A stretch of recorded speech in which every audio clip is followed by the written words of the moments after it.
Salut à tous, j'espère que vous allez bien, j'espère que vous êtes en forme. On se retrouve aujourd'hui pour une nouvelle vidéo sur The Crew Motorfest. Bon, je vais quitter malheureusement cette magnifique Shelby, je la trouve sublime cette voiture. Bon, je vais pas vous la présenter étant donné que je l'ai déjà custom. Aujourd'hui, on va partir pour une nouvelle vidéo type. Dude, is this a Supra? Supra MK4. Je sais pas. Is that a Supra? Dude, is it a Supra? Is that a Supra? Dude, is this a freaking Supra? On va voir un peu ce qu'on a au niveau de custom. Bon, le capot classique. Je pense qu'on va valider celui-là, je l'aime bien. Quitte à faire un tuning, autant mettre des pièces qui me plaisent. Et là, on se retrouve avec le capot de la... Bah, la Supra de Fast and Furious 1, hein, tout simplement. Et ça lui va bien, j'aime beaucoup. Mais vous me connaissez un petit peu à force, je pense. Les customs que je fais, en général, c'est des trucs assez soft. Donc je vais pas partir sur un gros tuning où ça part dans tous les sens. Mais je vais choisir quand même quelque chose qui me plaît un minimum. Ça me plaît bien, par exemple, vous voyez. Avec le petit intercouleur comme ça.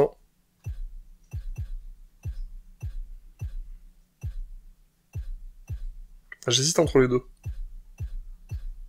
Après, vous voyez, avec les speakers sur le côté, ça commence à partir un peu trop dans du gros tuning. Ça me plaît un petit peu mon perso. Ça peut être cool, j'aime bien. Ou ça, j'hésite vraiment entre les deux. Peut-être celui-là. Pourquoi pas, ouais.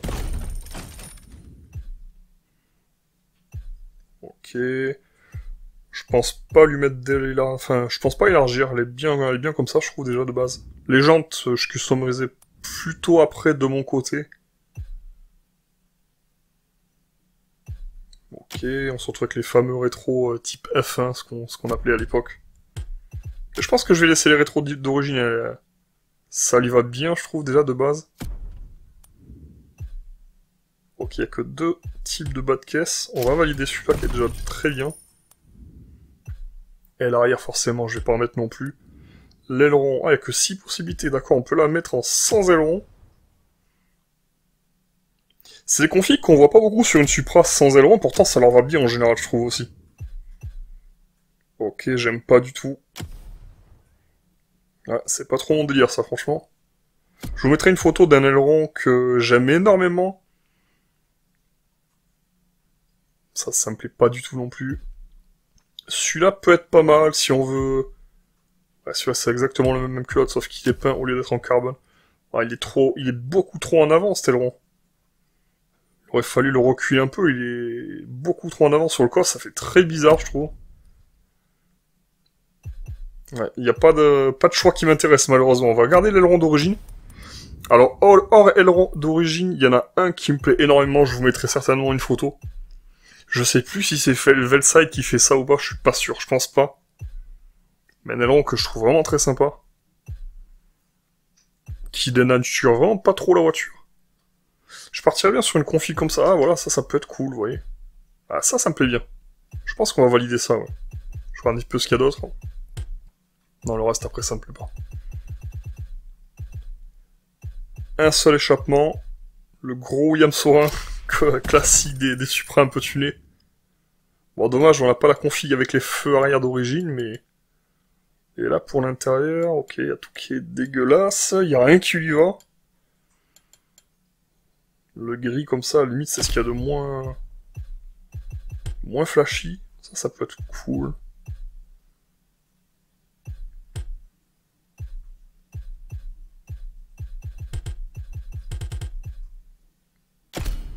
Ok, là, ça fait sauter carrément le motif au centre. C'est un petit peu dommage, je préfère la laisser avec le motif comme ça. Là, C'est vraiment assez typique des configs japonaises, on va dire. Ce qui se faisait beaucoup courant des années 90, quasiment toute cette décennie-là. Qu'est-ce que j'aime ce tableau de bord complètement incliné comme ça vers le conducteur. C'est un détail que j'adore sur la Supra, ça. Ok, ah, le rouge lui va à merveille. Ok, le jaune me plaît pas forcément. Non, le rouge, clairement. Ah, je la vois comme ça. C'est exactement ce que je veux. Ah, elle est magnifique, elle est parfaite. Je vais juste changer les jantes après de mon côté. Mais là... Là, je demande pas mieux. Exactement la même que ça, avec le petit aileron dont je vous parlais juste avant. Et pour moi, en tout cas, elle est parfaite. Bon, ça, fallait s'en douter. C'est un peu dommage, c'est la plus téléchargée, ça, d'accord. Il n'y a pas la même... qui n'est pas mat. Ça paraîtrait un peu plus logique. Ça est plutôt joli, j'aime bien. Oh, il a fait un sacré taf, le gars, n'empêche. Ah, voilà. Celle-là, elle a l'air assez proche de... Bah, t'as juste à peindre la voiture en orange et c'est parfait, quoi. C'est ça qui devrait être la plus téléchargée, pour le coup. C'est bizarre. Top Secret, moi, par contre... ça fait un petit peu bizarre sans le kit large, évidemment. Je crois que c'est sur celle-là qu'ils avaient swap avec un V12 de... Je sais plus quel Toyota, c'est peut-être une Century, mais je suis pas sûr, hein. Je dis peut-être une énorme connerie. Ah, elle est jolie, ça aussi, j'aime bien.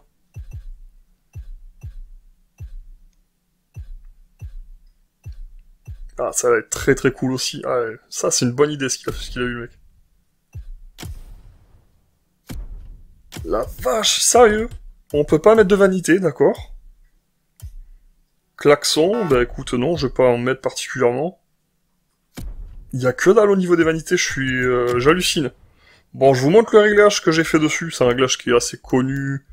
Je crois que c'est Accor qu'il propose.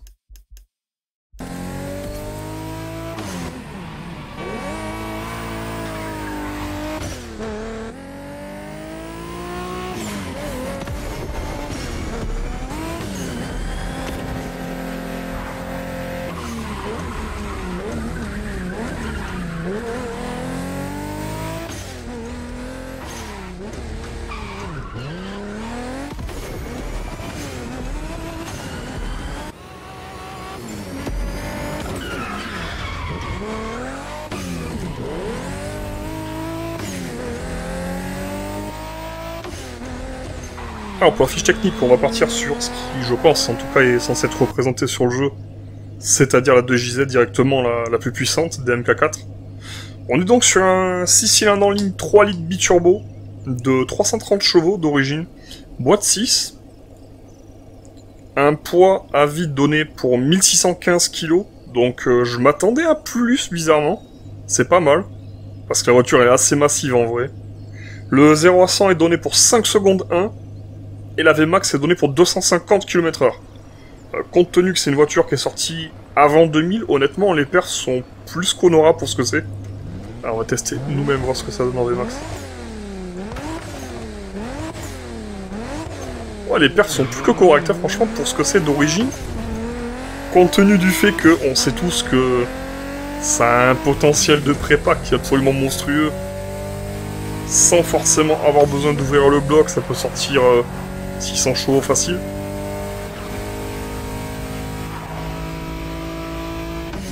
Ah, elle a bien le compteur à la japonaise, 180 km/h max. Ah, ok, petite sortie de route, super. Bon, de toute façon, normalement j'ai suffisamment de ligne droite.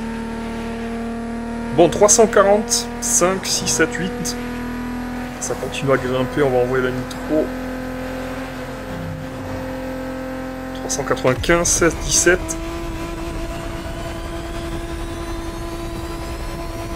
Ok, d'accord. 397 pour celle d'en haut. Et 382 km max pour celle qu'on est en train de tester. On va voir en course. Bon, je vais pas vous spoil. C'est une voiture que j'ai eu l'occasion de tester plusieurs fois. Pas forcément ce Supra, parce que je l'ai testé uniquement pour une course de Summit avant. Qui est sortie la semaine dernière, je crois d'ailleurs. Et la Supra qu'on a vue en haut, là, je sais plus c'est quoi le nom de l'édition, exactement. On a une course à faire d'office au début pour la playlist des courses japonaises là. Et que ce soit l'une ou l'autre, honnêtement, je suis pas fan. La conduite, elle est horrible sur ces voitures-là, même avec un bon réglage. Elles sont vraiment pas agréables à conduire. Il y a beaucoup mieux sur le jeu. Et bon, ben là on voit que la Supra, celle que je suis en train de tester, c'est la Supra basique on va dire. Au niveau des possibilités de custom, il y a pas mal de choix de pièces, mais bon, il n'y a rien qui la Il n'y a rien de vraiment exceptionnel qui la rend vraiment beaucoup plus belle que... Regardez, vraiment, vous la regardez comme ça, je suis quasiment proche de l'origine, quoi.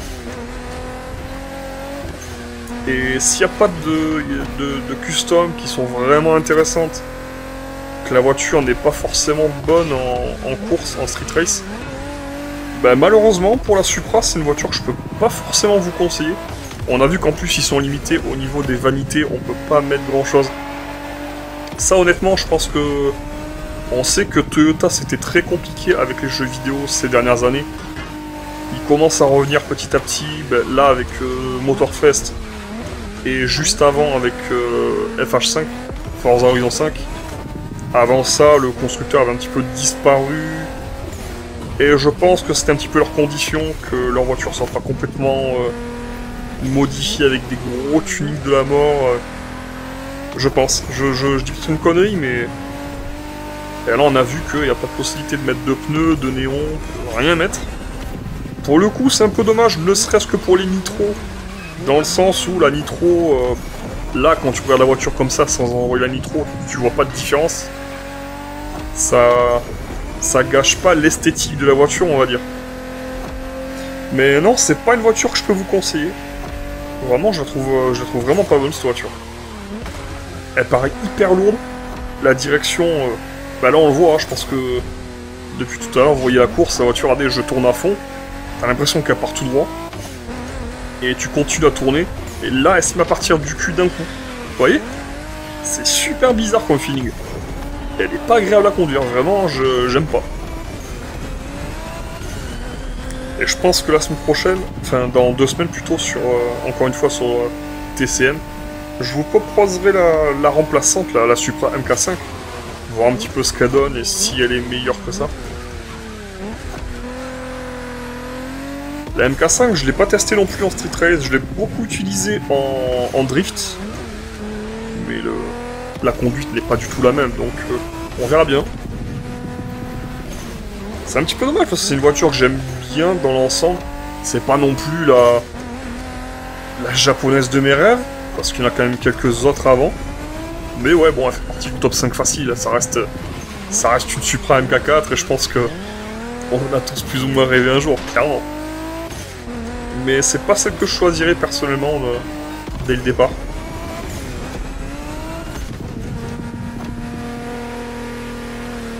Mais ouais, comme je vous dis, la conduite vraiment sur le jeu là, je suis pas fan. Elle paraît extrêmement lourde dans la voiture, c'est pas du tout agréable à conduire, quoi. Alors j'ai plus du tout le prix d'achat de la voiture en jeu.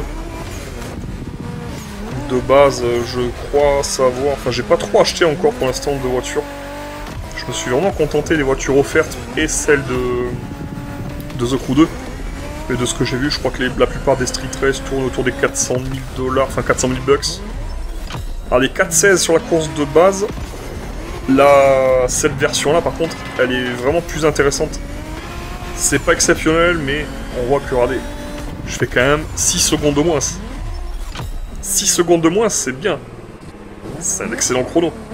Et on sent la conduite que, ouais, c'est clairement mieux. Vraiment, c'est mieux. Moi, par contre, je vous mets le comparatif vraiment de l'une et l'autre, côte à côte. On va voir ce que ça donne.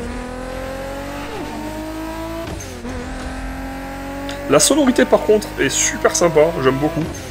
On a bien cette sonorité de 600 litres. On entend un petit peu les décharges de turbo de temps en temps. Et non, c'est... Pour le coup, ça c'est bien reproduit, ouais. Bon, la version de droite, par contre, la grise, hein, la manière dont elle est équipée, honnêtement, je suis pas fan. Pour le coup, c'est trop, vous voyez. Bon, après, il en faut. Il en faut pour tous les goûts. Je pense qu'il y a plein de monde qui doit la kiffer. Mais ouais, je préfère la version assez proche de l'origine. Oula, j'ai un petit freeze sur le gameplay de droite. Petite baisse de FPS, ouais, c'est bizarre ça. J'espère que ça va pas faire ça tout le long.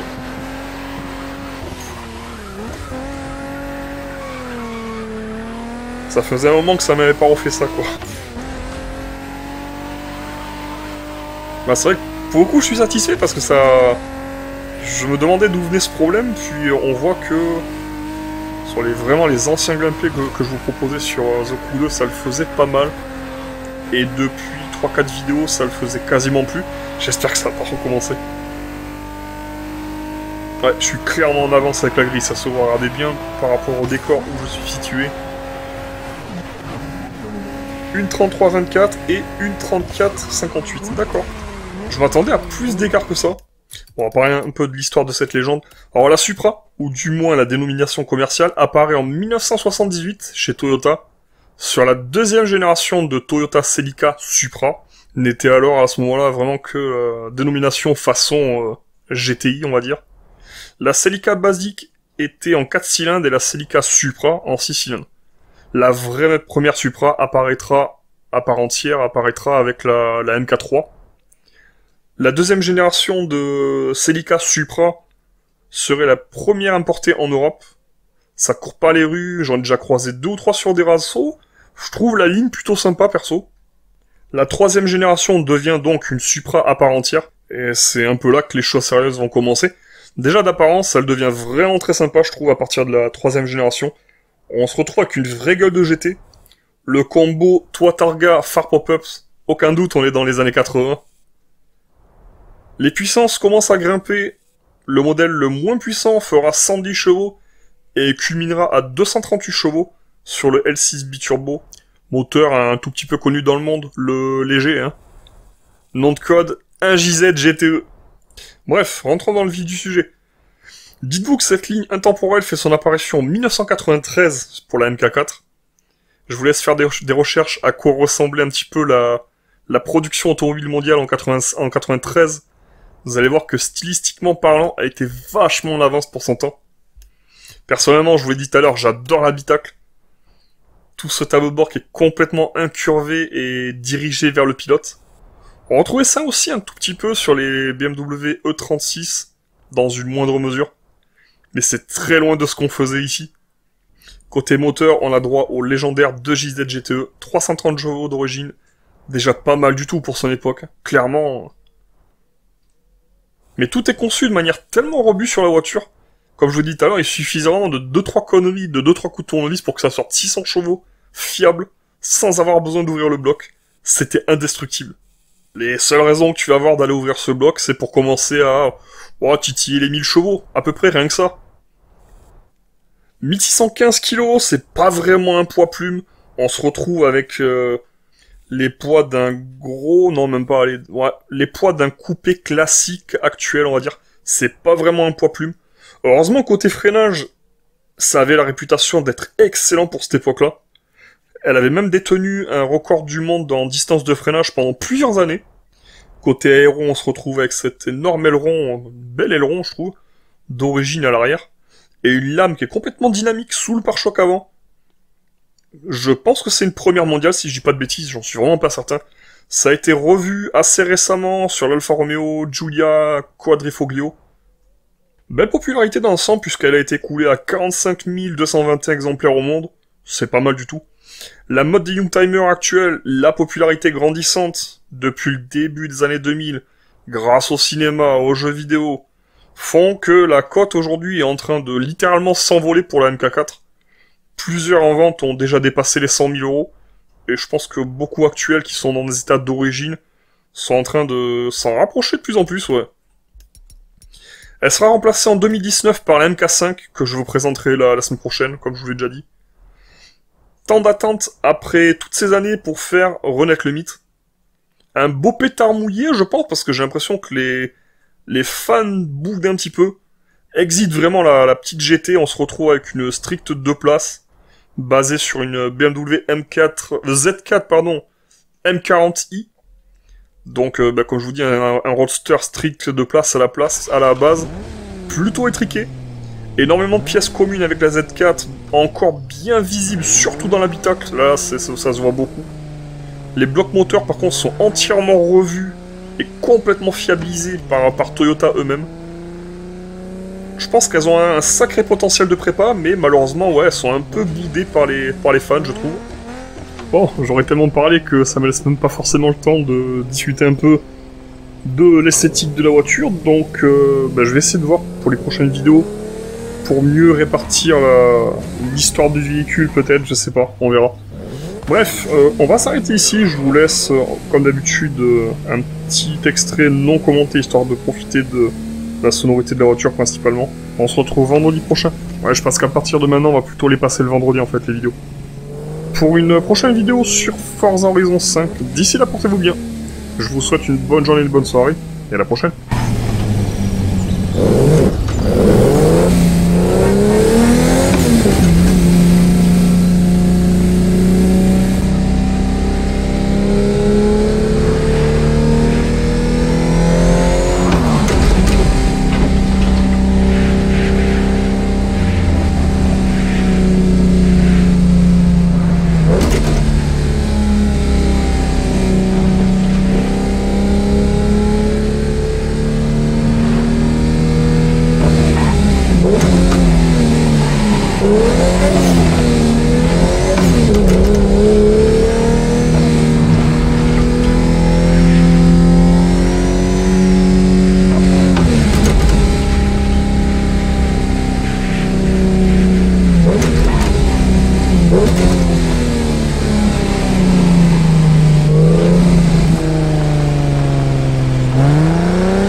Clicking, but I'm looking for a sister to revive when I kiss her. If you want some